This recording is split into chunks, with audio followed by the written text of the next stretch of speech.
那么小犬台风过去移动的速度还是比较慢的一些哦，所以原本预计今天清晨大概差不多5、6点钟左右啊，这个暴风圈可能就接触到陆地的时间晚一点，大概在未来这2、3个小时之内呢，暴风圈应该就会接触到陆地了哦。先来看一看的还是呢，今天到目前为止，我们台湾这边下雨的状况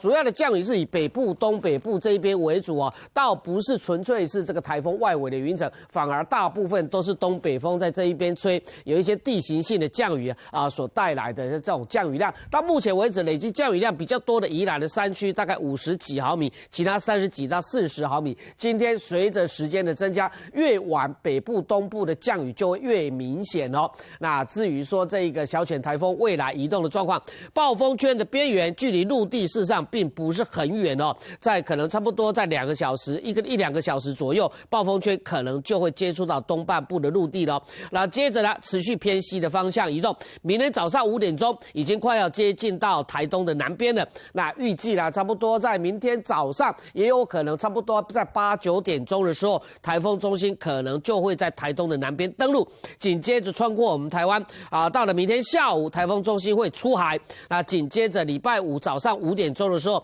差不多来到了台湾海峡中线。那因为经过我们台湾的时候，它的强度会减弱，暴风圈也会缩小。明天早上5点钟，暴风圈就有可能脱离台湾的本岛，但是西南边还是有水汽上来。礼拜5开始，虽然台风逐渐的离开了西南边的水汽上来之后呢，可能各地区还是会有一些短暂雨的。那以这个路径来看的话呢，当然影响最大的就是在东半部这一边哦。今天越晚，东部这一边的雨势甚至风也会越来越明显哦。那到了明天的时候，台风中心距离陆地更近了。明天应该是讲说这个小犬台风对我们台湾影响最大的时候啊。那到了明天清晨明天早上台风中心更接近之后，北部东半部的风雨也会有比较明显的增强的哦。那等到它过了中央山脉，那来到了台湾海峡这边的时候呢，南风开始吹上来了，台语所谓的套南风，这个时候中南部变成是迎风面，风雨也会有比较明显增强的状况哦。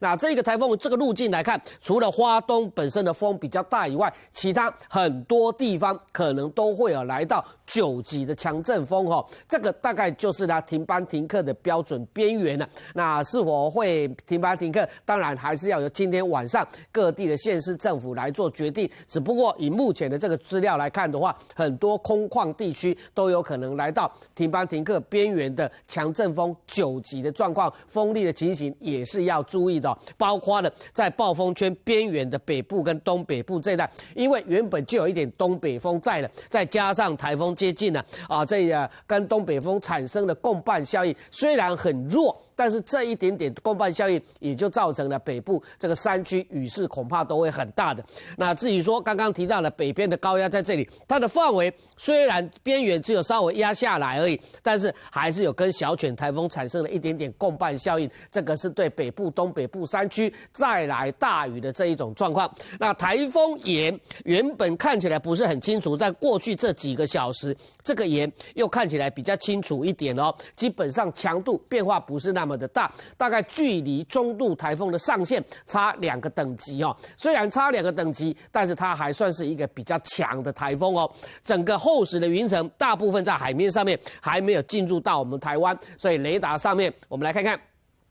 台风中心在这边过去这几个小时移动的速度很慢，但是大概是偏向西北到西北西的方向在移动的。那外围的云层比较厚实的，大部分都在海面这附近哦，并没有完全的进来，只不过因为东北风在这一边吹，还是有一些地形性的降雨产生，所以北部还有东北部的山区雨势增加的就比较快一些咯。随着台风更接近，这种强风大雨的范围就会进入到我们台湾这里哦。那至于说呢，气象署所估计出来的降雨情况，这个是在今天的白天。那很明显，越晚雨势就越大北部这一边还有东部红色的范围开始变广了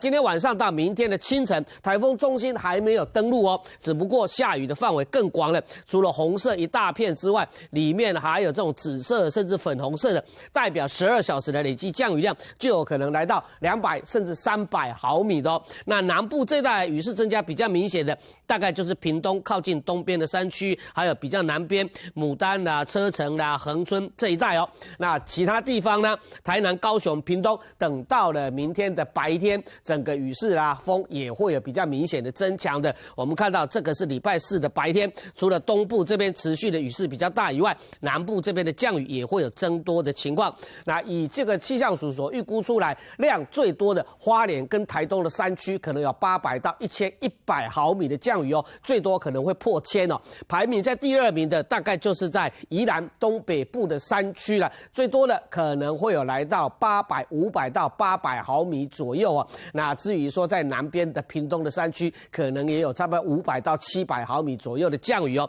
台南、高雄的山区呢就没有那么多了，但是像在高雄的山区也有200到400。另外还有一个就是在北部的山区，最多也有可能来到500毫米的降雨。那中部这一带基本上降雨量就比较没有那么的多哦，但是空旷地区都有可能出现8级到9级左右的强阵风的哦。那礼拜五离开了，还是有一点短暂雨的。那就今天的天气，台北市、新北市还有基隆北海岸今天都会有一点短暂雨的下雨的量应该是中午过后到傍晚这一段时间增加的会比较快，高温大概28度，也不是特别的高。那至于在桃园、新竹还有苗栗，也是一些短暂雨，今天下雨的量不多，高温大概在29度左右。台中、彰化、南投虽然也有机会下一点雨哦，但是这个雨就很零星，到了明天降雨的状况会比较明显，高温30度。不过中部这边雨势比较大的，应该在山区，平地量不多。云林、嘉义、台南局部地区也是有短暂雨，高温30度。高雄跟屏东今天雨量增加比较明显的，可能就是在屏东靠近台东的山区，还有南边像在恒春附近哦。那东半部来看的话，当然越晚整个雨势增加的状况就越明显，花东的风也会有比较明显的增强，特别是呢明天清晨的时候哦。那至于在外岛的澎湖、金门还有连江大部分都是晴到多云高温大概就差不多28度、30度的。那另外未来这一个礼拜的天气，礼拜五台风离开了，但是西南边的水汽上来，各地区还是有一点短暂雨。但是礼拜五开始这个雨减少很多了，而且时间也很短暂，变得会比较局部性的降雨咯。